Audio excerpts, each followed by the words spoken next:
शांत हो जाइए अब। आवाज नहीं आ रहा? जा रहा है?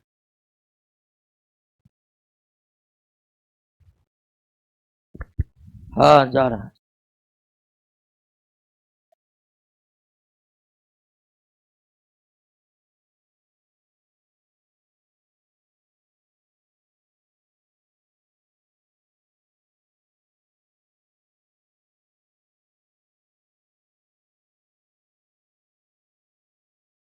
किसने लिखे हैं? कह रहा है कि 1 नंबर सही है तो 36 नंबर कैसे सही है? 1 नंबर सही, एक। लगता है 9 नंबर लिखा है। हाँ, 9 नंबर है। 9 ऐसे होता है जी?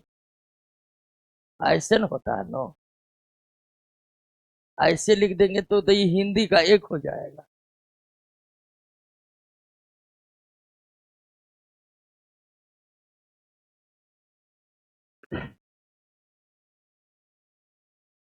चलिए, तो 9 नंबर सही है तो 36 नंबर सही कैसे है?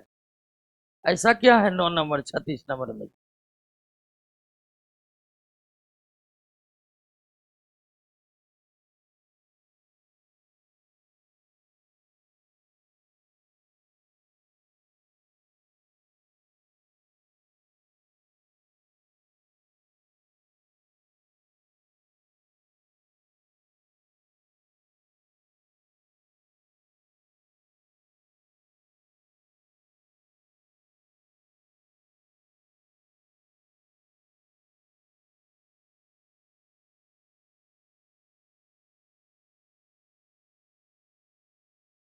नौ नंबर अलग है, 36 नंबर अलग है।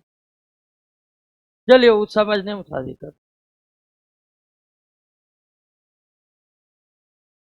चलिए, तो हम लोग 71 नंबर तक के प्रश्न को सॉल्व कर लिए थे। याद हो गया है? चलिए, याद होते जा रहा है जी। हाँ, अब समय नहीं है, अब साथ साथ याद होते जाना चाहिए। और पूरा पकड़ बनेगा आपका पूरा जीएस पर। इकोनॉमी 3 चैप्टर याद कर लिए हैं? सच में याद कर लिए हैं ना? अब आइए 72 नंबर की शुरुआत करते हैं।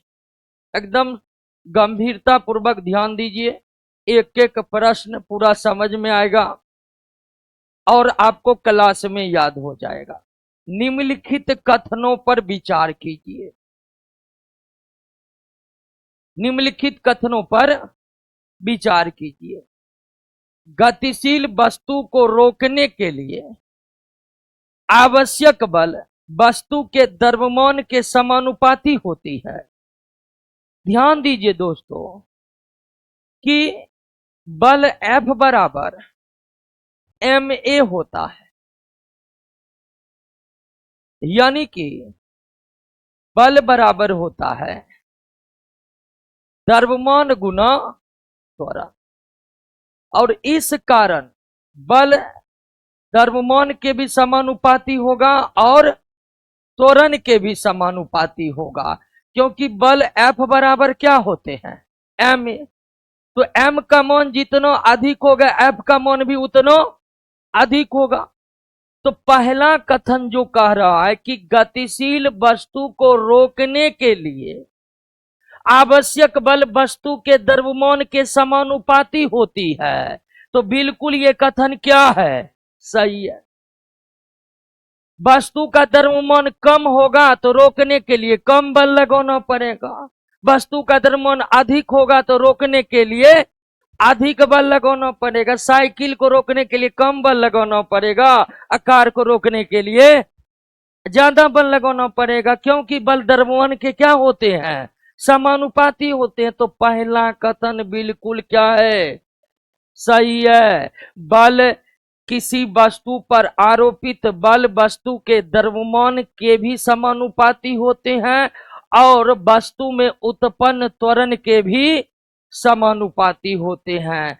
लगाया गया बल वस्तु के द्रव्यमान के भी समानुपाती होते हैं और वस्तु में उत्पन्न त्वरण के भी क्या होते हैं?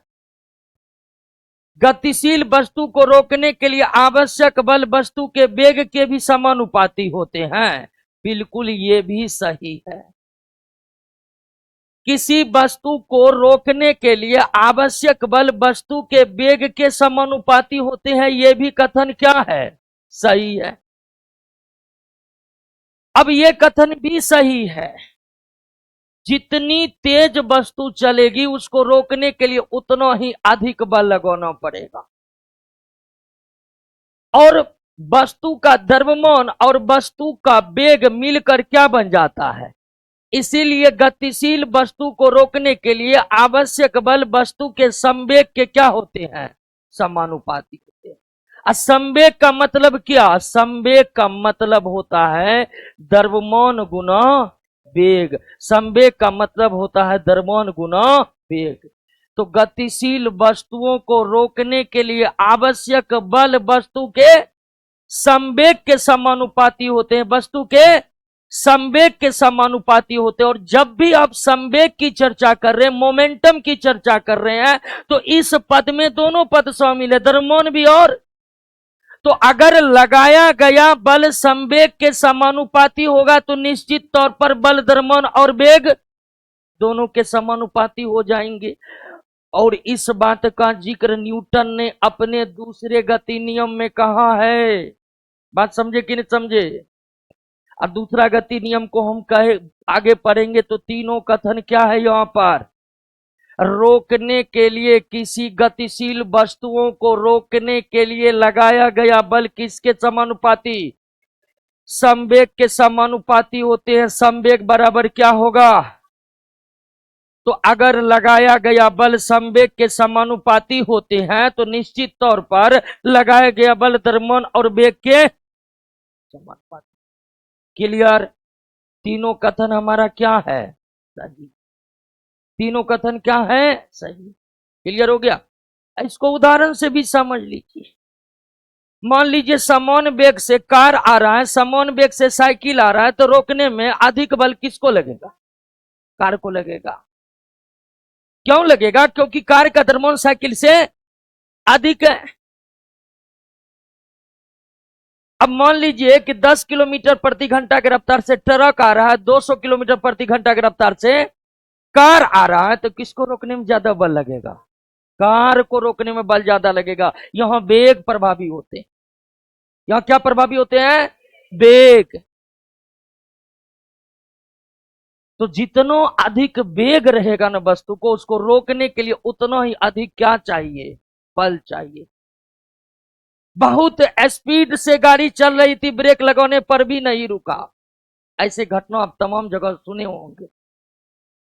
ब्रेक लगाने पर क्यों ना? उसका वेग बहुत अधिक था और उसको रोकने के लिए आवश्यक बल जितना चाहिए वो उस समय ब्रेक लगा नहीं पाया, इसलिए गाड़ी नहीं रुका। दोस्तों,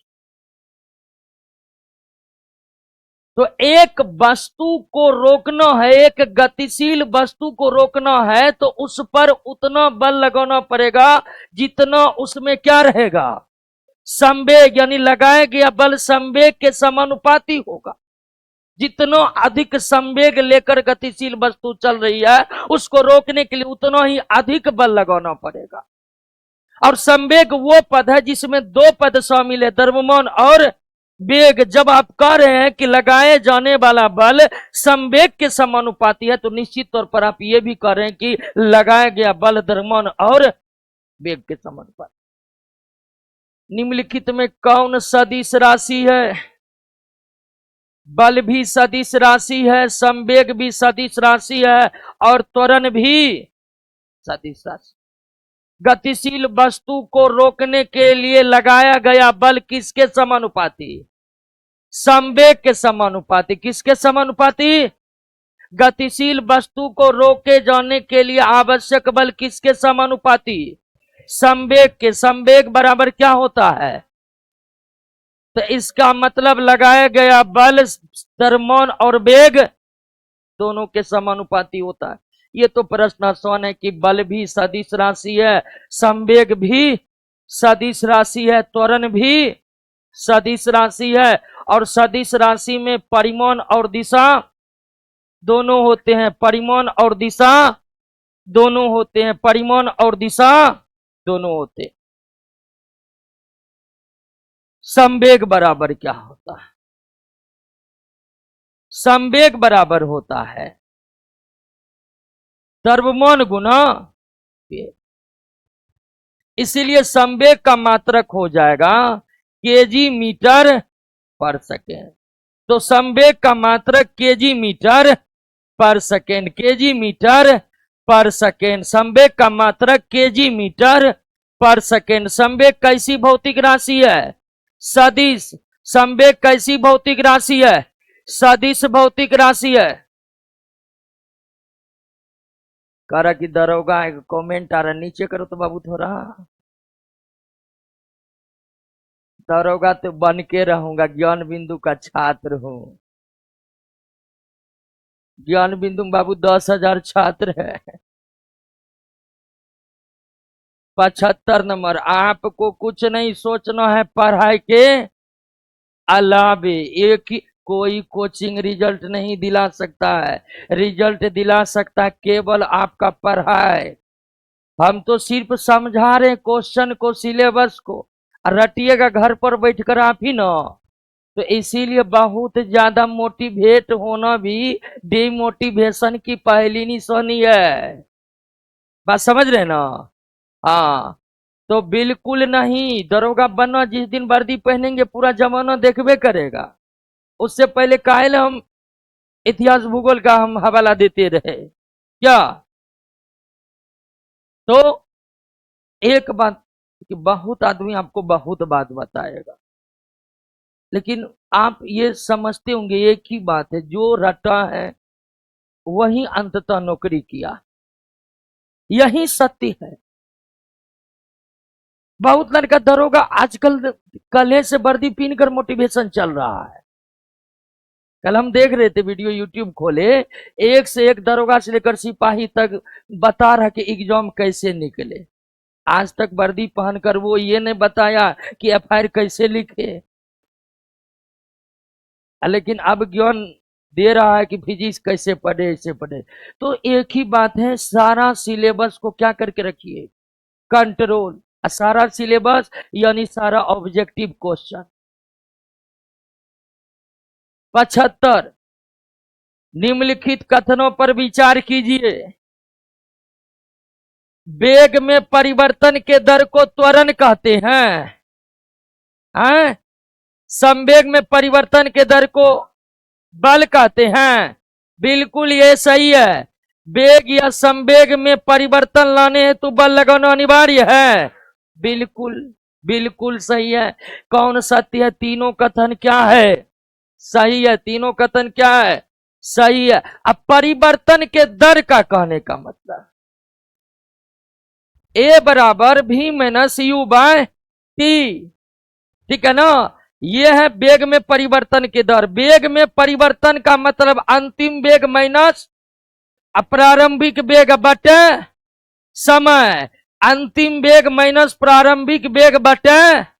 तो वेग में परिवर्तन का मतलब अंतिम वेग माइनस, अब वेग में परिवर्तन के दर का मतलब अंतिम वेग माइनस प्रारंभिक वेग बटे बराबर। उसी तरह बल F बराबर mv minus mu by T, mv minus mu by T. संवेग बराबर क्या होता है? द्रव्यमान गुना वेग। तो अंतिम संवेग माइनस प्रारंभिक संवेग बटे, तो यह है संवेग में परिवर्तन की दर और यह है वेग में परिवर्तन की दर। तो वेग में परिवर्तन के दर को त्वरण कहते हैं, संवेग में परिवर्तन के दर को, और इसी से ना भी माइनस यू बाय टी बराबर एम ए। तो न्यूटन अपने दूसरे गति नियम में यही बताया है कि किसी वस्तु पर लगाया गया बल वस्तु के संवेग परिवर्तन के दर के क्या होते हैं? असंवेग परिवर्तन का मतलब अंतिम संवेग माइनस, तो संवेग बराबर द्रव्यमान गुना वेग, अंतिम वेग v और प्रारंभिक वेग u। अब इसमें m कॉमन लीजिएगा तो v माइनस यू बाय अब भी माइनस यू बाई टी बराबर, तो एफ बराबर निकल गया ना जी।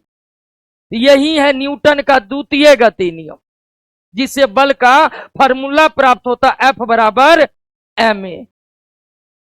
तो संवेग में परिवर्तन के दर को बल कहते हैं, वेग में परिवर्तन के दर को। और अगर हम त्वरण बदलना चाहे या संवेग बदलना चाहे, हमें क्या लगाना पड़ेगा? बल लगाना पड़ेगा। बल लगाए बिना न तो वेग में परिवर्तन किया जा सकता है, न ही संवेग में परिवर्तन किया जा सकता है। तीनों कथन क्या है? क्लियर? आगे बढ़े। बल का व्यंजक की प्राप्ति किस गति नियम से होती है? द्वितीय गति नियम। द्वितीय गति नियम को अब थोड़ा समझ भी लीजिए। प्रथम गति नियम तो समझ लीजिए कि स्थिर वस्तु स्थिर रहेगी, गतिशील वस्तु गति में ही रहेगी जब तक कि उस पर बल न लगाया जाए। द्वितीय गति नियम में न्यूटन कह रहा कि किसी वस्तु पर लगाया गया बल वस्तु में होने वाले संवेग परिवर्तन के दर के समानुपाती होते हैं। लगाया गया बल संवेग परिवर्तन के दर के, लगाया गया बल संवेग परिवर्तन के दर के समानुपाती होते हैं। अब इसका मतलब संवेग परिवर्तन का दर का मतलब हो गया अंतिम संवेग माइनस प्रारंभिक संवेग, अंतिम संवेग माइनस प्रारंभिक संवेग बटे समय। इसी को कहते हैं संवेग परिवर्तन की दर। वेग परिवर्तन की दर बराबर अंतिम वेग माइनस प्रारंभिक वेग बटे, उसी तरह संवेग परिवर्तन के दर अंतिम संवेग माइनस प्रारंभिक संवेग बटे समय। अब संवेग बराबर तो आप जान गए हैं ना जी? हाँ, संवेग बराबर जान गए हैं कि नहीं? संवेग बराबर होता है द्रव्यमान गुना वेग। तो अंतिम वेग को हम भी लिखते हैं, तो अंतिम संवेग कितना हो जाएगा? अब प्रारंभिक संवेग, क्योंकि प्रारंभिक वेग को हम यू लिखते हैं, अंतिम वेग को, द्रव्यमान तो बदलने वाला है नहीं, अब बटे टी। अब m कॉमन लीजिएगा तो v minus u by T. अब v minus u by T बराबर क्या होता है? a। अब यहां पर समानुपातिक राशि को बराबर करने के लिए कांस्टेंट लगाना पड़ेगा कि नहीं लगाना पड़ेगा? और k का मान SI मात्रक में कितना होता है? तो यही है न्यूटन का दूसरा गति नियम, जिसे बल का फार्मूला निकल गया F बराबर। न्यूटन का दूसरा गति नियम कहता है कि किसी वस्तु पर लगाया गया बल वस्तु में होने वाले संवेग परिवर्तन के दर के समानुपाती होते हैं। किसी वस्तु पर लगाया गया बल वस्तु में होने वाले संवेग परिवर्तन के दर के समानुपाती होते हैं। संवेग परिवर्तन का दर बराबर अंतिम संवेग माइनस प्रारंभिक संवेग बटे समय। वो समय है जिसमें प्रारंभिक से संवेग अंतिम हो गया। अब इसको हम इंडिकेशन में लिखेंगे कुछ इस तरह, और अंत में हमें क्या निकल गया? तो न्यूटन का दूसरा गति नियम से बल का फार्मूला निकलता है, और वो फार्मूला है F बराबर। कैसे निकला देख लिए ना जी? और यहां पर आपको बता दे कि कांस्टेंट का मान 1 होता है, SI मात्रक में कांस्टेंट का मान। क्लियर? कोई दिक्कत जी? सवाल तो बहुत आसान है। बल का परिभाषा प्राप्त होता है, बल का फार्मूला, बलों के बीच का संबंध, एनी प्रॉब्लम? क्या होगा? F बराबर। देखिए क्वेश्चन सेटर वाला का दिमाग कितना काम कर रहा है। ये आइंस्टाइन का नियम है, लेकिन वहां E बराबर mc स्क्वायर है, यहाँ F बराबर। कोई दिक्कत दोस्तों इस सवाल में नहीं ना? फुटबॉल के खेल में गोलकीपर फुटबॉल को गोल पकड़ने के बाद अपने हाथ को पीछे खींचता है, ऐसे करने का प्रयोजन क्या है? अब देखिए, ये पहले सेटर सब क्रिकेट खिलवाता था, पहले यही प्रश्न पूछता था कि क्रिकेट का कैच लेके हाथ पीछे काहे खींचता।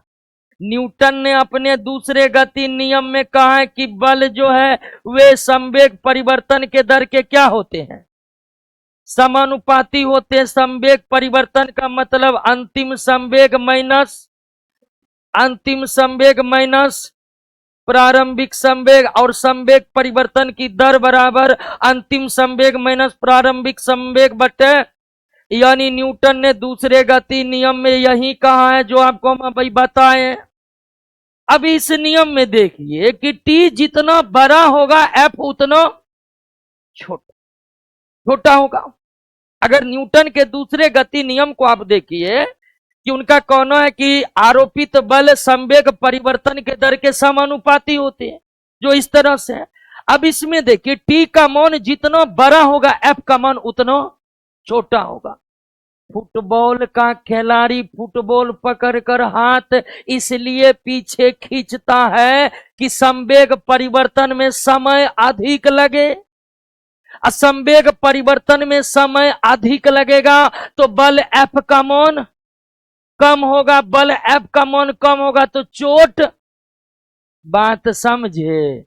यानी वो इसलिए हाथ पीछे खींचता है ताकि फुटबॉल द्वारा हाथों पर लगाए गए बलों को क्या कर सके, वो क्या कर सके, कम करने में। ए नंबर में संवेग परिवर्तन के दर को कम करने में, संवेग परिवर्तन के दर को बढ़ाने के लिए वो हाथ पीछे खींचता है। हाथ पीछे खींचने का एक ही प्रयोजन है, टी का मान समय बढ़ जाए, समय बढ़ेगा तो एफ घट जाएगा, एफ घट जाएगा तो चोट कम लगेगा। क्रिकेट का खिलाड़ी भी हाथ पीछे खींचता है ना, यही कारण से। बात समझ गए? कोई दिक्कत इस सवाल में? आगे बढ़े। निम्नलिखित में किस परिघटना की व्याख्या न्यूटन के द्वितीय गति नियम के सहायता से नहीं किया जा सकता? द्वितीय गति नियम समझ गए जी? लगाया गया बल संवेग परिवर्तन के दर के समानुपाती होते हैं या एफ बराबर एम ए। इसी को डिस्क्राइब करेंगे तो हमें निकल जाएगा एफ बराबर एम ए। कराटे की खिलाड़ी द्वारा एक ही प्रहार में ईंट के समूह को तोड़ डालना। निश्चित तौर पर कराटे के खिलाड़ी एक ही प्रहार में इसलिए ईंट के समूह को तोड़ देता है कि वो प्रहार करने में समय कम से कम लेता। समय कम से कम होगा तो बल अधिक से अधिक होगा, बल अधिक से अधिक होगा तो ईटा टूट जाएगा। बात समझी ना? कराटा के खिलाड़ी पहले एम लेगा इसका, अब फिर एकाएक मारेगा, यानी टी को कम से कम कर देगा। टी को कम से, समय को कम से, समय कम से कम होगा तो बल अधिक से, अब बल अधिक से अधिक होगा तो निश्चित तौर पर ईंट के समूह तो क्या हो जाएगा, टूट जाएगा। क्या हो जाएगा? टूट जाएगा। क्लियर? आदमी का जमीन पर टहलना न्यूटन के तृतीय गति नियम के द्वारा समझाया जा सकता है, द्वितीय गति नियम के द्वारा नहीं। आदमी का टहलना को आप समझा सकते हैं गति के तृतीय या तीसरे नियम,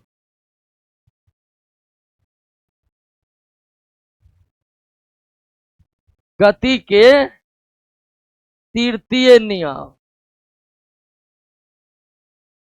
हम जो टहलते हैं ना तो अपने पैर से जमीन पर बल लगाते हैं, अपने पैर से जमीन पर बल लगाते हैं तो न्यूटन के तीसरे गति नियम के द्वारा जमीन भी हमारे पैरों पर, और जैसे ही जमीन हमारे पैरों पर बल लगेगा हम आगे बढ़ जाते हैं यानी चलने लगते हैं। तो आदमी का जमीन पर टहलना न्यूटन के तीसरे गति नियम के द्वारा समझाया जा सकता है। और तीसरा गति नियम आपको पता है ना, नहीं पता है तो आपको पता चल जाएगा। तीसरा गति नियम है कि प्रत्येक क्रिया के बराबर और विपरीत प्रतिक्रिया होती है। यानी आप जितना बल लगाएंगे किसी वस्तु पर, वो वस्तु भी आप पर उतना ही बल लगाएगा। तो जमीन पर जब हम टहलते हैं, चलते हैं, तो हम अपने पैरों से जमीन पर बल लगाते हैं। पैरों से जमीन पर बल लगाने के कारण जमीन भी पैर पर बल लगाता है, प्रतिक्रिया बल लगाता है। और जमीन के द्वारा पैरों पर जो प्रतिक्रिया बल लगता है, उसी बल से हम आगे बढ़ते हैं, यानी चलने लगते हैं। आदमी के चलने की प्रक्रिया को न्यूटन के द्वितीय गति नियमों के द्वारा समझाया नहीं जा सकता है। आदमी के जमीन पर टहलने की प्रक्रिया को समझाया जा सकता है। क्लियर? बॉल कैच लेते समय पीछे खींचते हैं क्या बढ़ जाए, पीछे खींचते हैं कि क्या बढ़ जाए। टी बढ़ जाएगा तो एफ, एफ घट जाएगा तो चोट। बस इसको भी समझा दिए कि नहीं। कच्चे फर्श के अपेक्षा पक्के फर्श पर कूदने से अधिक चोट लगता है, क्योंकि पक्के फर्श पर कूदते हैं ना तो अचानक ही संवेग परिवर्तित होता है। अचानक बहुत कम समय में पक्के फर्श पर संवेग बदलता है। समय कम होगा तो एफ का मान क्या होगा? कच्चा फर्श थोड़ा दबता है। कच्चा फर्श की खासियत होता है वो क्या होता है? दब जाता है। और जैसे ही दबता है तो संवेग परिवर्तन होने में कुछ समय क्या होता है? बढ़ जाता। समय बढ़ने से बल का प्रभाव। तो इसको भी समझा दिए कि नहीं? समझा दिए ना। लेकिन आदमी का जमीन पर टहलने की प्रक्रिया को आप किस गति नियम के द्वारा समझा सकते हैं? तो क्वेश्चन करा, निम्नलिखित में किस परिघटना की व्याख्या न्यूटन के द्वितीय गति नियम के सहायता से नहीं किया जा सकता है? क्लियर? Any problem?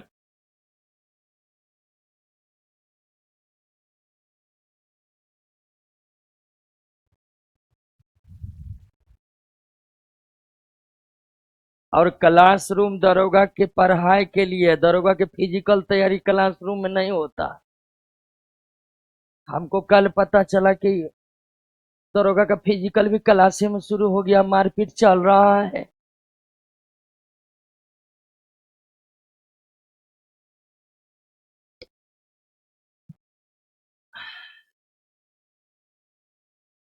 चलिए एक सवाल ले ले, एक सवाल ले लेते हैं। आनंद गुप्ता, इनका कहना था कि अभी भी ये फर्स्ट सेमेस्टर में तो ये बैच लिए हैं तो दरोगा के लिए सही है।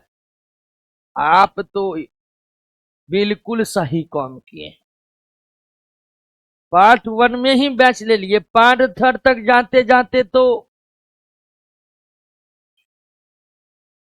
आपकी तैयारी इतनी बेहतर हो जाएगी ना कि उसके बाद बहाली ये नहीं निकलेगा, तब ये संभव है कि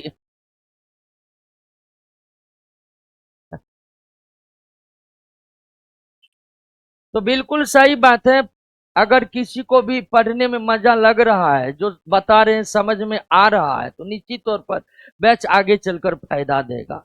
चाहे आप अपनी तैयारी के लिए इस बैच को ले सकते हैं, अगर आप 9th-10th को पढ़ाते हैं तो उसके लिए भी ये बैच ले सकते हैं, आगे पढ़ाने का प्लान है उसके लिए भी बैच ले सकते हैं। तो कई तरह से बैच फायदा देगा। निम्नलिखित में कौन विकल्प सही है? लेकिन हमारा फोकस ओनली और ओनली दरोगा पर है। निम्नलिखित में कौन विकल्प सही है?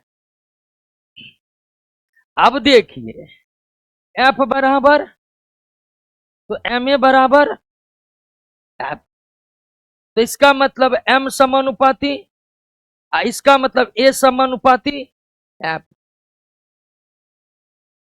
है। सॉरी सॉरी, नहीं नहीं, हाँ एम समानुपाती एफ होगा, ए समानुपाती एम नहीं होगा। तो सही कौन है? क्लियर? एफ बराबर तो एम ए बराबर, तो एम ए बराबर एफ होगा तो एम डायरेक्टली प्रोपोर्शनल और ए भी डायरेक्टली प्रोपोर्शनल। तो ये संबंध सही है कि नहीं है? Any problem? आगे बढ़े, कोई दिक्कत? इस सवाल में तो कोई दिक्कत नहीं होना चाहिए, बाकी सब संबंध गलत है। नेक्स्ट, वस्तु के संवेग तथा वेग के अनुपात से प्राप्त राशि क्या है?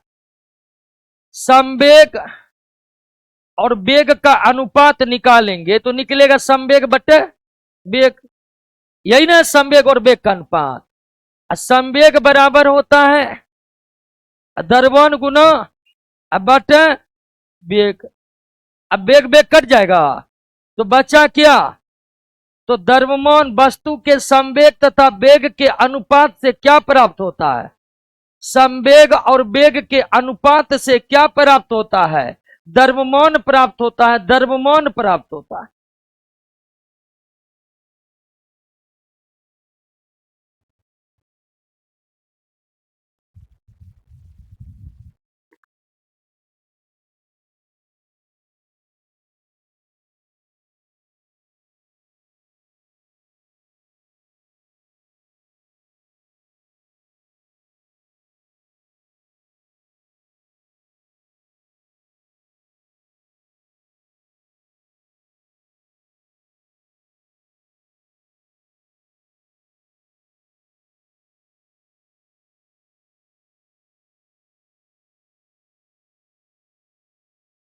हाँ जी, प्रत्येक क्रिया के बराबर और विपरीत प्रतिक्रिया होती है, यह है न्यूटन के। तो तीनों गति नियम याद हो गया, एक बार रिवीजन कर ले। हाँ, पहला गति नियम था कि स्थिर वस्तु स्थिर गतिशील वस्तु, लिखना नहीं है समझना है, गतिशील वस्तु गति में ही रहेगी जब तक उस पर बल न लगे। क्लियर?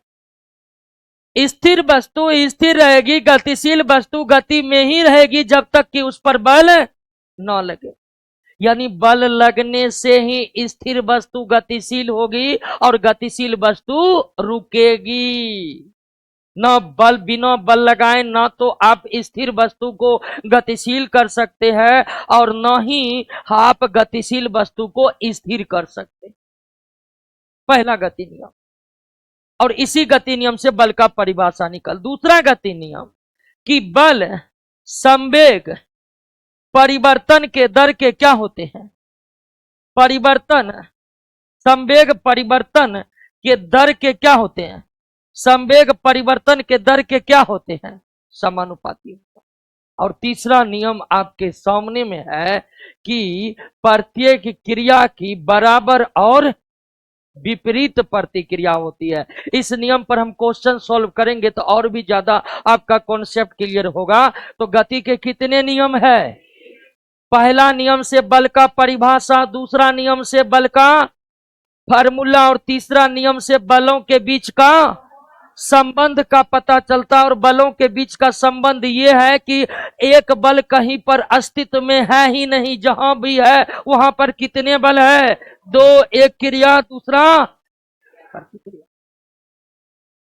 क्लियर हो गया? एक और बात अगर क्वेश्चन पूछे कि संवेग की चर्चा न्यूटन ने किस गति नियम में की है, यह भी प्रश्न पूछता है कि संवेग की चर्चा न्यूटन ने किस गति नियम में की है? द्वितीय गति नियम में की है। संवेग की चर्चा न्यूटन ने प्रथम गति नियम में, तृतीय गति नियम में नहीं की है। संवेग की चर्चा न्यूटन ने दूसरे गति नियम में की है। संवेग की चर्चा न्यूटन ने दूसरे गति नियम में किया है। नेक्स्ट, गाड़ी खींचता हुआ घोड़ा किस बल के कारण आगे बढ़ता है? तो पृथ्वी द्वारा घोड़े के पैरों पर आरोपित बल से। देखिए, घोड़ा जो गाड़ी खींचता है तो घोड़ा अपने पैर से पृथ्वी पर बल लगाया, ध्यान रखिएगा, घोड़ा अपने पैर से किस पर बल लगाया? पृथ्वी से। अब घोड़ा बल लगाया है किस पर? तो पृथ्वी भी बल लगाएगा किस पर? घोड़ा पर। जैसे ही पृथ्वी घोड़ा पर बल लगाएगा, घोड़ा आगे बढ़ जाएगा उस बल से, और गाड़ी खींचा जाने लगेगा। तो गाड़ी खींचता हुआ घोड़ा किस बल के कारण आगे बढ़ता है? तो पृथ्वी द्वारा घोड़े के पैरों पर आरोपित बल से।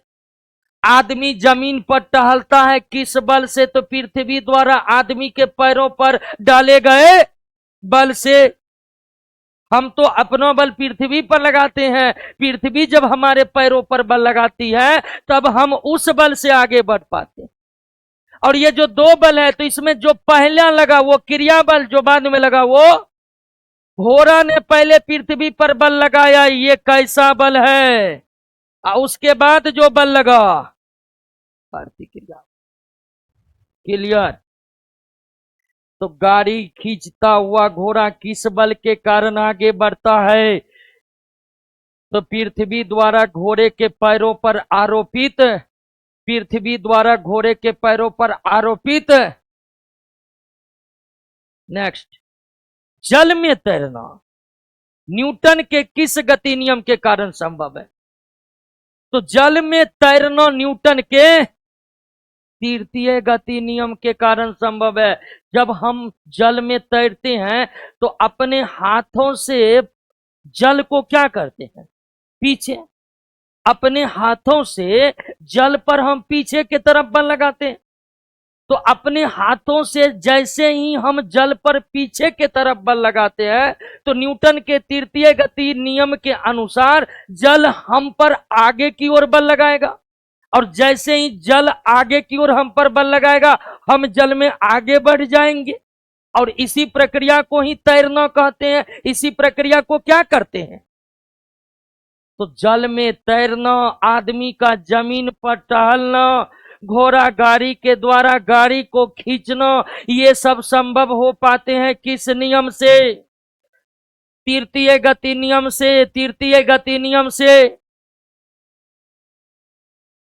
न्यूटन के गति के तीसरे नियम के अनुसार क्रिया और प्रतिक्रिया से संबंध बल। अब क्रिया और प्रतिक्रिया, ये तो तृतीय गति नियम आप समझ ही गए हैं, कि प्रत्येक क्रिया के बराबर और विपरीत प्रतिक्रिया होती है। तो मान लीजिए दोस्तों कि दो वस्तु है, दो वस्तु और दूसरा है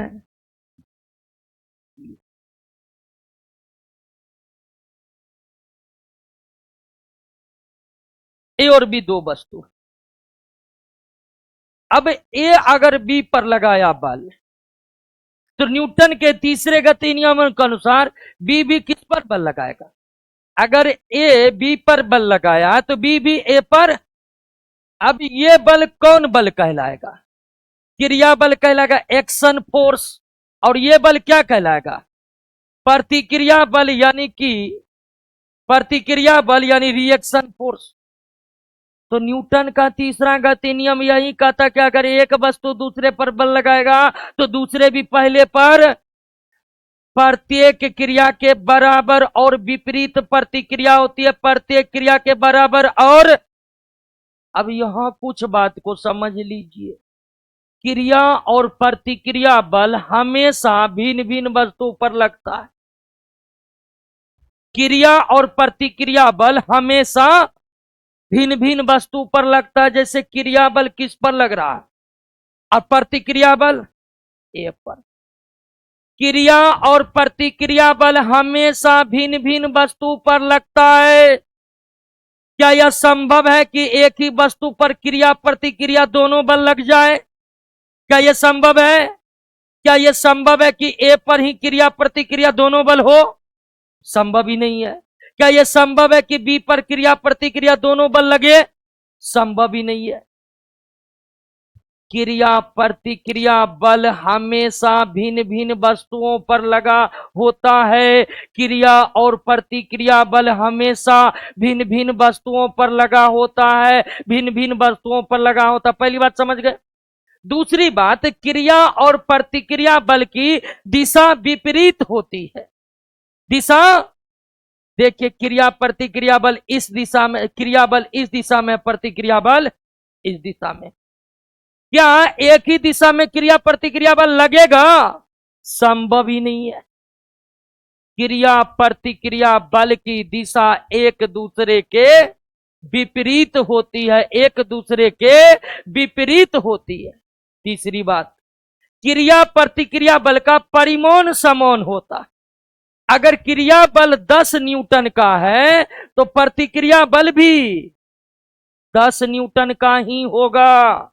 क्रिया और प्रतिक्रिया बल का परिमाण समान होता है। अगर क्रिया बल 10 न्यूटन का है तो प्रतिक्रिया बल भी 10 न्यूटन का होगा, प्रतिक्रिया बल भी 10 न्यूटन का होगा। तो हमें कितनी बात याद रखना है? क्रिया और प्रतिक्रिया बल हमेशा भिन्न भिन्न वस्तुओं पर लगता है। क्रिया और प्रतिक्रिया बल की दिशा एक दूसरे के विपरीत होता है। क्रिया और प्रतिक्रिया बल का परिमाण समान होता, समझ गए? क्रिया और प्रतिक्रिया बल हमेशा भिन्न भिन्न वस्तुओं पर लगता है। क्रिया और प्रतिक्रिया बल की दिशा एक दूसरे के विपरीत होती है। क्रिया और प्रतिक्रिया बल का परिमाण हमेशा एक समान होता, हमेशा एक समान। पूछ देगा किसी वस्तु पर 100 न्यूटन का क्रिया बल लगा है तो प्रतिक्रिया बल कितने न्यूटन का होगा?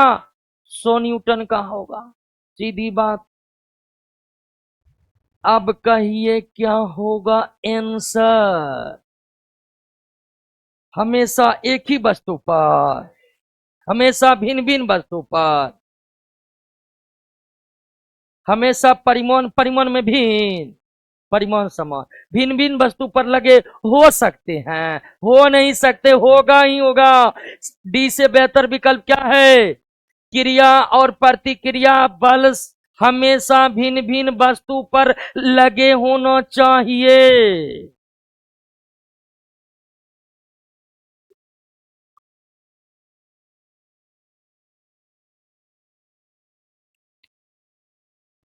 Any problem?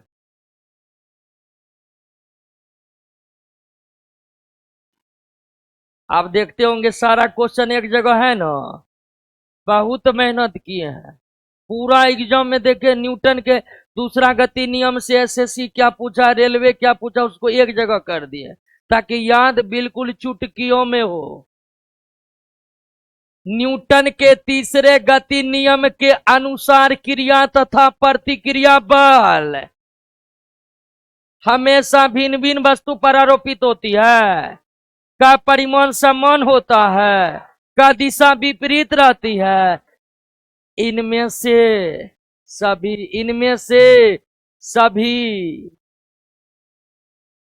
देखिए ऑनलाइन वाला सब ए कर रहा, ए इसीलिए कर रहे हैं कि डी पर मैंने किए हैं। क्या ए सही है? बिल्कुल ए सही है, गलत थोड़े ना है। लेकिन बी भी सही है, सी भी सही है, इसीलिए डी सही होगा। ये क्वेश्चन बनना चाहिए, एक बार बनाइए तो।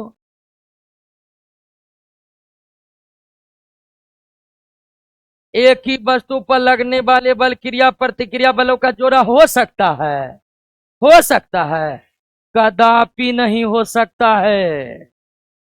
एक ही वस्तु पर आरोपित बल क्रिया प्रतिक्रिया बलों का जोड़ा हो सकता है, कभी नहीं। क्रिया प्रतिक्रिया बल हमेशा दो भिन्न भिन्न वस्तुओं पर एक साथ लगते हैं, बिल्कुल बिल्कुल एक साथ लगते हैं। क्रिया और प्रतिक्रिया बल दो भिन्न भिन्न वस्तु पर अलग अलग समय नहीं। ये नहीं कि क्रिया आज हुआ है अब प्रतिक्रिया महीना भर बाद होगा, नहीं, तुरंत होगा। क्रिया, और एक चीज तो भूल ही गए थे बताना कि क्रिया और प्रतिक्रिया बल एक ही समय पर लगते हैं, एक ही समय पर। तो ये बात गलत है, ये बात गलत है। सही कौन है? वैसे आप लोग पकड़ ही लिए थे, सीए होगा। आगे बढ़े हैं। आदमी का जमीन पर टहलना, और टहलाने का काम हम लोग कर चुके हैं जी। जमीन पर टहलना, पानी में तैरना, घोड़ा गाड़ी खींचना, सब तृतीय नियम पर है। अच्छा बता देंगे, अभी सुन नहीं रहे हैं ठीक से, बता देंगे। लिख के पहुंचा दीजिए, हम देख लेंगे। 89 न्यूटन के तृतीय गति नियम में क्रिया और प्रतिक्रिया बलों की जोड़े की प्रकृति संपर्क भी हो सकती है। और कल हम पढ़े थे कि बल दो प्रकार के होते, संपर्क बल और, तो संपर्क और संपर्क दोनों बलों में क्रिया प्रतिक्रिया हो सकता है। जैसे पेशीय बल, हम इस बोर्ड पर मारेंगे तो बोर्ड पर जितना बल लगाएंगे हाथों से तो संपर्क बल होगा, तो बोर्ड भी उतना ही बल हम पर लगाएगा। पृथ्वी सूर्य के बीच जो गुरुत्वाकर्षण बल लगता है वो भी क्रिया प्रतिक्रिया होता है कि नहीं? पृथ्वी सूर्य पर लगाती है, सूर्य पृथ्वी पर लगाती है गुरुत्वाकर्षण बल, वो कैसा बल है? तो संपर्क बल भी क्रिया प्रतिक्रिया के जोड़े हो सकते हैं, और असंपर्क बल भी क्रिया प्रतिक्रिया के जोड़े हो सकते हैं। संपर्क बल भी क्रिया प्रतिक्रिया का जोड़ा होगा, और असंपर्क बल भी क्रिया प्रतिक्रिया का। ब्रह्मांड में जितने भी बल हैं सब क्रिया प्रतिक्रिया बलों का जोड़ा है, क्योंकि एक अकेला बल कहीं पर अस्तित्व में हो ही नहीं सकता है। एक अकेला बल संपूर्ण ब्रह्मांड में कहीं हो ही नहीं सकता है दोस्तों। नेक्स्ट, मनुष्य जब नाव से कूदता है, मनुष्य जब नाव से कूदता है तो नाव झटके से पीछे हटती है। किसके कारण? देखिए, नाव से जब हम कूदते हैं तो अपने पैरों से नाव को पीछे ठेलते हैं। देखिए, क्रिया प्रतिक्रिया में जो पहले लगा वो क्रिया, जो बाद में लगा, और दोनों एक ही समय पर लगते हैं। अब ध्यान दीजिए, नाव पर से जब हम कूदते हैं तो अपने पैरों से नाव को धक्का देते हैं। पहले हम पैरों से नाव को क्या करते हैं? तो नाव जो पीछे हटता है वो हमारे पैरों के बल से, और हमारे पैरों के द्वारा डाला गया बल क्रिया बल है, क्योंकि वो पहले आरोपित होता है। अब फिर नाव करता है प्रतिक्रिया, नाव के प्रतिक्रिया बल से हम नीचे आ जाते हैं, और हमारे क्रिया बल से नाव पीछे चला जाता है। बात समझे कि नहीं समझे? तो मनुष्य जब नाव से कूदता है तो नाव झटके से पीछे हटता है मानव के पैरों के द्वारा आरोपित बल से। मानव पैरों से जो आरोपित बल कर रहा वो क्रिया बल है। वो कैसा बल है? क्रिया बल है। वो कैसा बल है? और नाव जो बल लगाएगा, एनी प्रॉब्लम?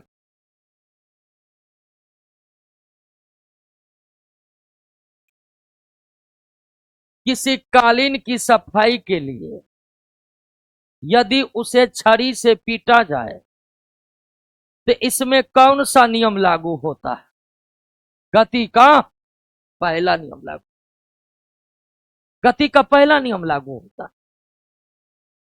कालीन को सफाई के लिए, जैसे कालीन को हम छड़ी से पीटते हैं तो कालीन छड़ी से पीटने के कारण गति में आ जाता है, और उस कालीन में जो धूल कण है वो जड़त्व के कारण गति में नहीं आ पाता है, जिसके कारण वो कालीन से क्या हो जाता है? अलग हो जाता है, और पृथ्वी के गुरुत्व बल के कारण वो पृथ्वी पर गिर जाता।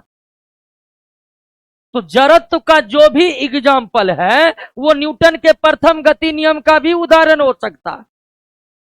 जो उदाहरण जड़त्व का है वो उदाहरण न्यूटन के प्रथम गति नियम का भी है,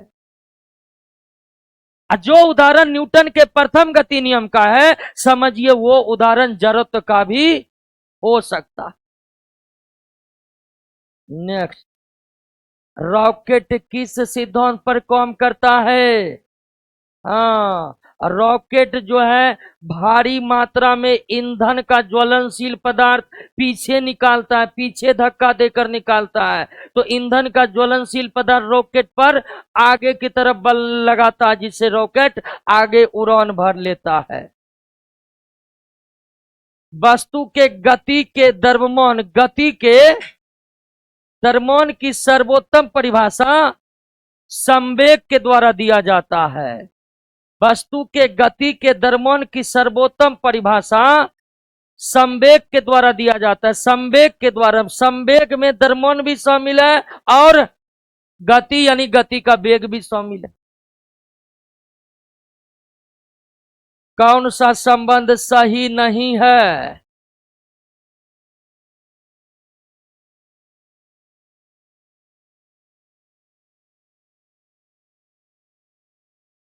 ये नहीं को काटिए, नहीं को काटिए, इनमें से सभी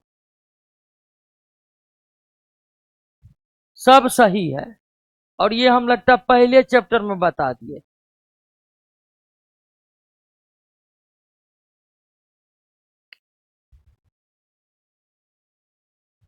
देखिए दोस्तों, सब कथन यहां पर सही है। 1 न्यूटन बराबर 1 केजी मीटर प्रति सेकेंड स्क्वायर होता है। 1 डाइन बराबर 1 ग्राम सेंटीमीटर प्रति सेकेंड स्क्वायर होता है। 1 न्यूटन बराबर 10 के पावर 5 डाइन होता है। और इसकी चर्चा हम पहला चैप्टर में ही किए थे। यहां पर नहीं को हटा दीजिए, तब इसका उत्तर हो जाएगा इनमें से, क्योंकि न तो ए गलत है, न ही बी गलत है, न ही सी गलत है। ए बी सी तीनों सही है। तो क्वेश्चन को परिवर्तित थोड़ा कर लिए। नेक्स्ट, किसी वस्तु पर लगा बल से वस्तु में उत्पन्न त्वरण किसके समानुपाती? बल के समानुपाती होता है। उत्पन्न त्वरण द्रव्यमान के समानुपाती नहीं होता, केवल किसके समानुपाती होता है? बल के समानुपाती होता है। बल F बराबर, तो F समानुपाती A और F समानुपाती M। तो द्रव्यमान किसके समानुपाती होते हैं? बल के समानुपाती होते हैं। जितना अधिक बल लगेगा उतना ही अधिक त्वरण उत्पन्न होगा, जितना कम बल लगेगा उतना कम त्वरण उत्पन्न होगा। किसी वस्तु पर समरूप बल यानी एक समान बल लगाने पर कौन सी भौतिक राशि नियत रहती है? बल F बराबर ma। अगर F रहेगा समरूप, अगर F रहेगा समरूप, तो निश्चित तौर पर A भी क्या बना रहेगा? समरूप बना रहेगा कि नहीं रहेगा? तो अगर हमारा F समरूप है, एक समान है, तो वस्तु में उत्पन्न त्वरण भी समरूप होगा यानी एक समान होगा। बात समझ रहे हैं ना?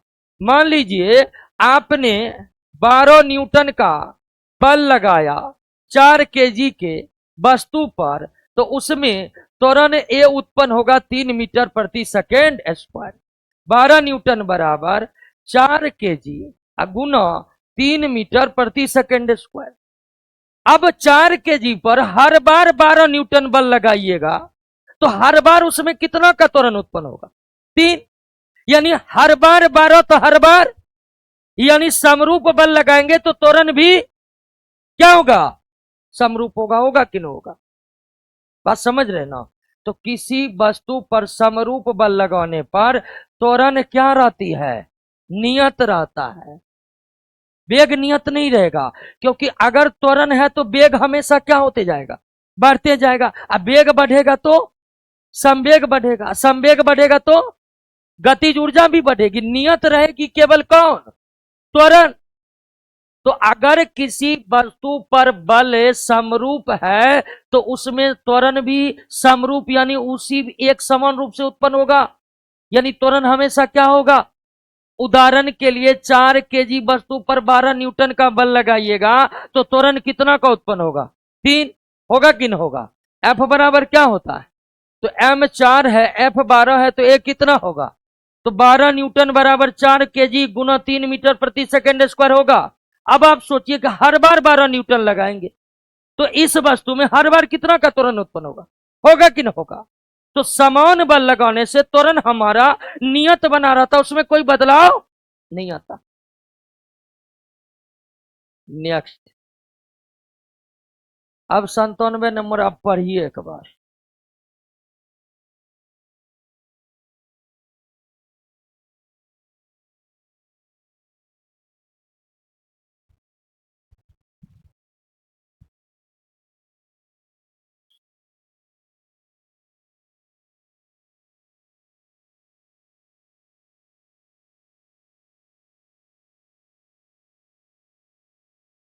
एक क्वेश्चन आया है कि बारिश में टहलते समय गिर जाती हो तो घर्षण कम होने के कारण होता, फिसलना जो है ना वो घर्षण के कारण होता।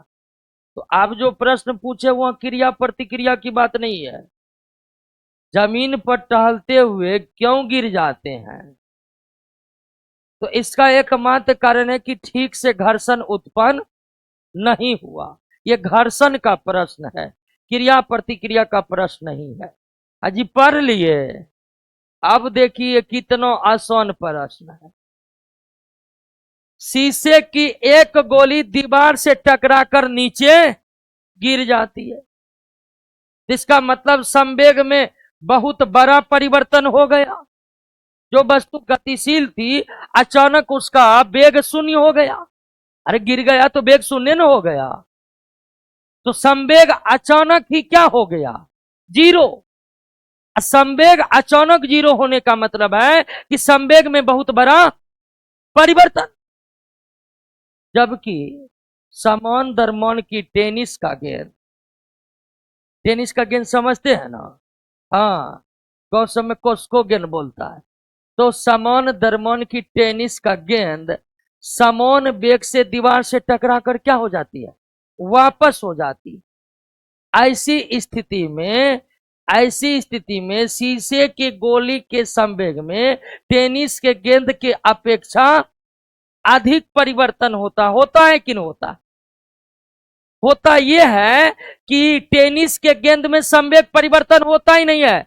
जितना संवेग टकराने से पहले है उतना ही संवेग टकराने के बाद। किस गेंद का? टेनिस का गेंद टकरा कर उसी वेग से क्या हो रहा है? तो टेनिस के गेंद में संवेग परिवर्तन जितना था उतना, लेकिन शीशे का गेंद टकरा कर क्या हो गया है? यानी शीशे के गेंद के पास जो भी संवेग था सब जीरो हो गया। यानी शीशे के गेंद में संवेग बहुत अधिक परिवर्तित हुआ, जबकि टेनिस के गेंद में बहुत कम यानी कि न के बराबर परिवर्तन हुआ।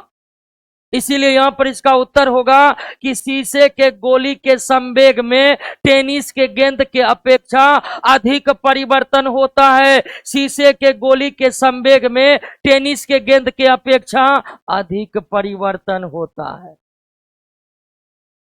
नेक्स्ट, क्या लिख रहे हैं बेंच पर?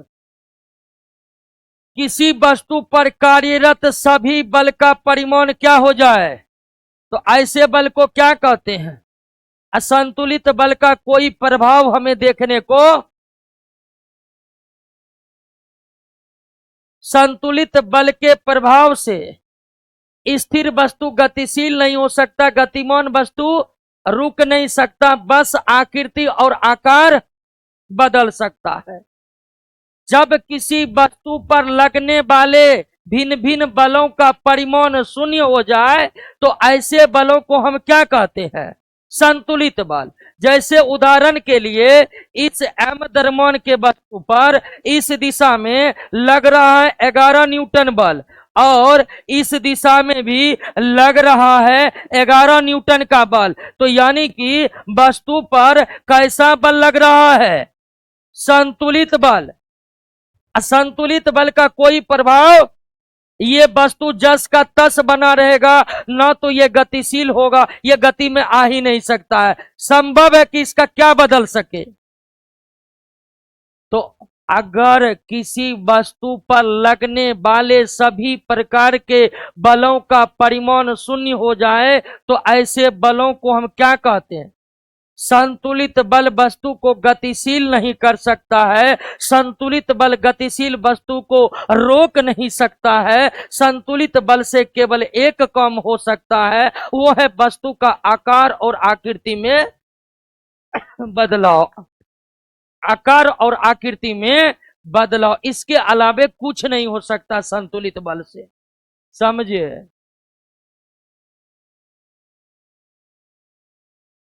व्यास बल की सीमा 10 के पावर -16 मीटर के क्रम की है।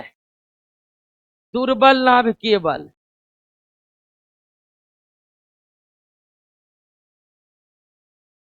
नेक्स्ट, निम्नलिखित में कौन सा न्यूटन का द्वितीय गति नियम की परिभाषा है? द्वितीय गति नियम आपको समझा चुके हैं ना? समझा चुके हैं ना? निकालिए इसका आंसर।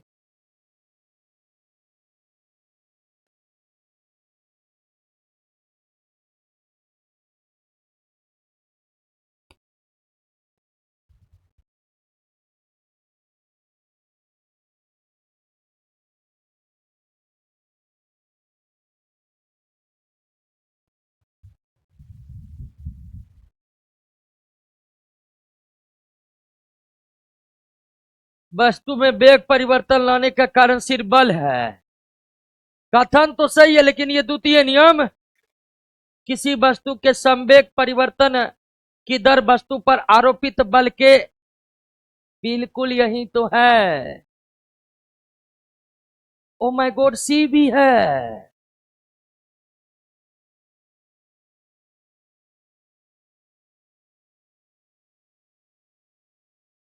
यहां लिखिए बी, एक जगह क्या लिखिए? ए को काटिए और इसके जगह क्या लिखिए? हाँ, बी भी सही है, सी भी सही है।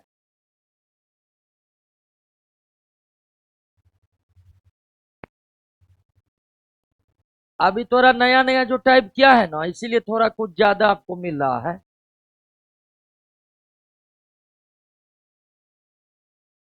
ये तो सही है। यही बात यहां लिखा है, सी का मतलब है बराबर एम ए, और बी का मतलब है एफ बराबर एम भी माइनस एम यू बटे ए। तो बी कह रहा है ये बात, सी कह रहा है, दोनों ही न्यूटन का दूसरा गति नियम है। तो उत्तर ए और सी नहीं, बी तथा सी दोनों होगा। बी तथा सी दोनों होगा।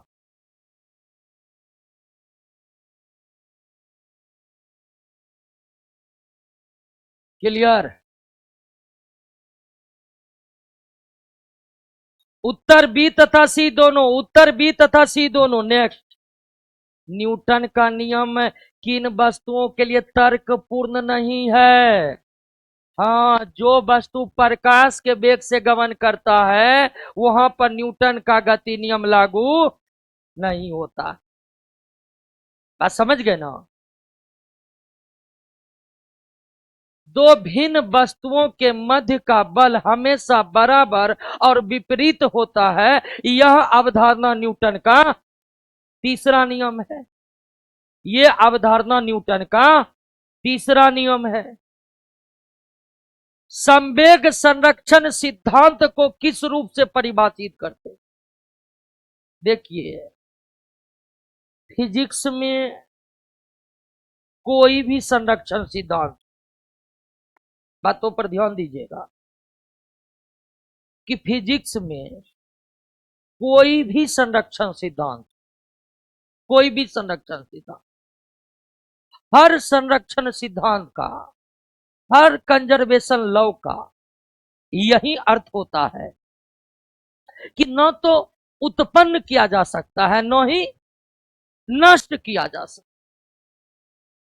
हर संरक्षण सिद्धांत का, ऊर्जा संरक्षण सिद्धांत, संवेग संरक्षण सिद्धांत, आवेश संरक्षण सिद्धांत, कोई भी संरक्षण सिद्धांत है फिजिक्स का, तो उसका मतलब होता न ही उत्पन्न हो सकता, न ही संवेग संरक्षण सिद्धांत का भी मूल मतलब यही है कि संवेग को ना तो उत्पन्न किया जा सकता है और न ही ना सिर्फ बल लगाकर परिवर्तित किया जा सकता।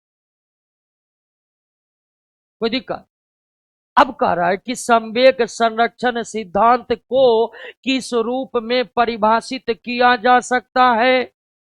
वस्तुओं के निकाय पर यदि बाह्य बल आरोपित न हो तो संयुक्त निकाय का कुल संवेग संरक्षित रहता है। बिल्कुल सही है। अगर बल नहीं लगाएंगे किसी सिस्टम पर, किसी वस्तुओं के निकाय पर, तो उसमें कोई संवेग बढ़ेगा घटेगा नहीं, जितना है उतना ही करेगा।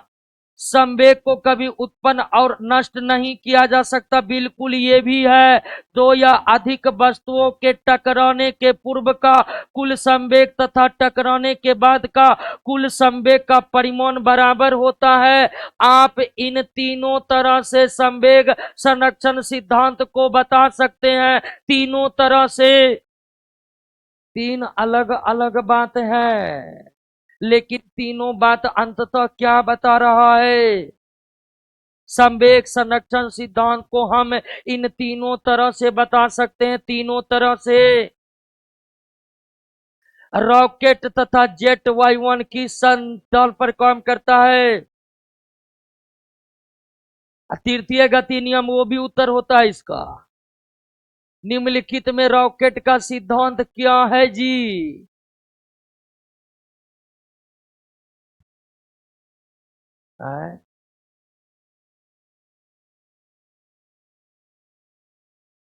ये गति का संरक्षण होगा।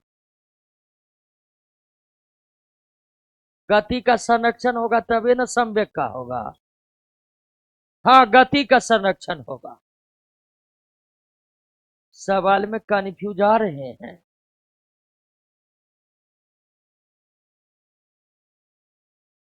अच्छा, एक बार हम कल भी इस पर बताएंगे, ठीक है ना? कल क्लास चालू करेंगे ना? आप लोग बोल दीजिएगा 106, या जिनका हमारा नंबर है थोड़ा मैसेज कर दीजिएगा, ठीक है? फिलहाल हम तो गति संरक्षण फिर भी एक बार देखना जरूरी है। नेक्स्ट, संवेग संरक्षण नियम न्यूटन के किस गति नियम का व्यापक रूप है? किसका? अब नहीं, तृतीय जो भी बोले हैं गलत बोले हैं, आप बताइए।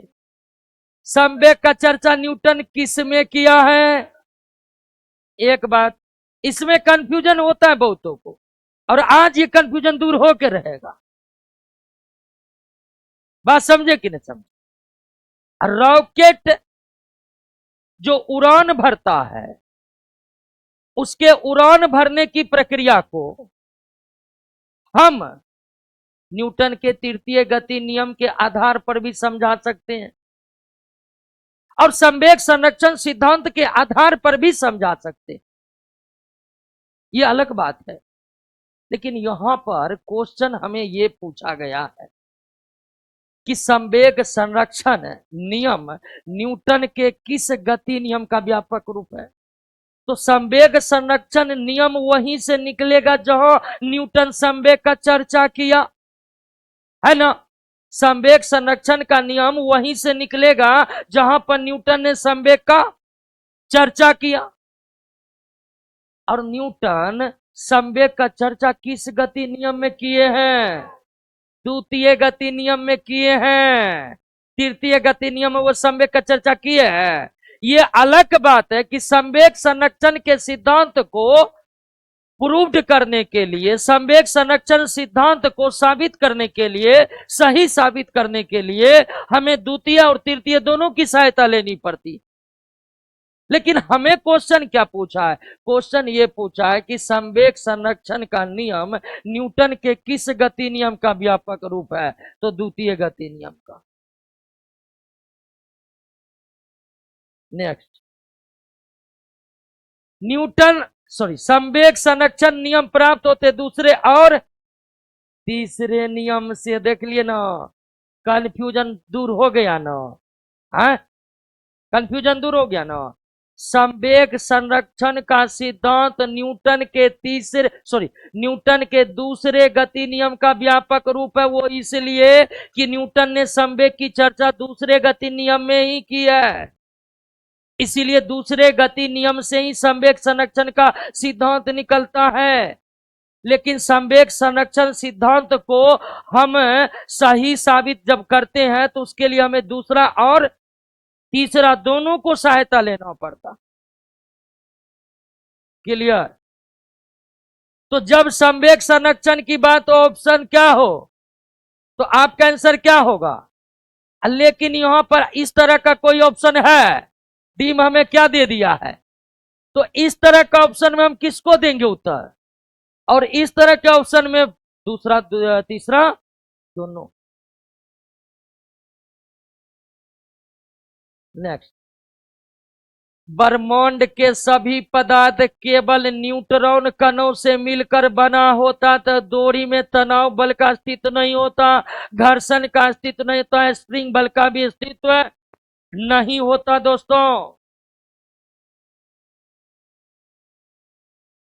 अच्छा, इस पर विचार कर लीजिए। तो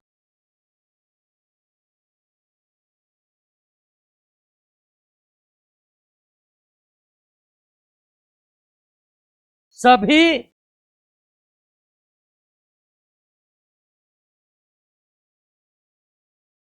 न्यूटन के प्रथम गति नियम से बल का परिभाषा का ज्ञान होता है, न्यूटन के द्वितीय गति नियम से बल का व्यंजक प्राप्त होता है, तृतीय गति नियम से यह पता चलता है बल हमेशा जोड़े में कार्य करता है, बिल्कुल क्रिया। और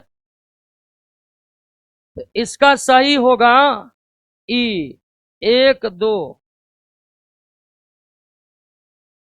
उपर्युक्त सभी सही है।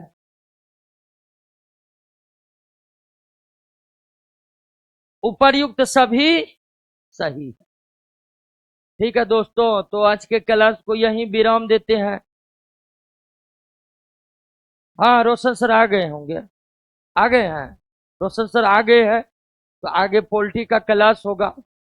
ठीक है, और कल क्लास होगा तो हम आएंगे ही, वैसे कल संडे है, लेकिन रोशन सर हमें मैसेज किए थे कि संडे को भी क्लास लेना है, तो क्लास रहेगा आएंगे, नहीं रहेगा फिर भी आएंगे।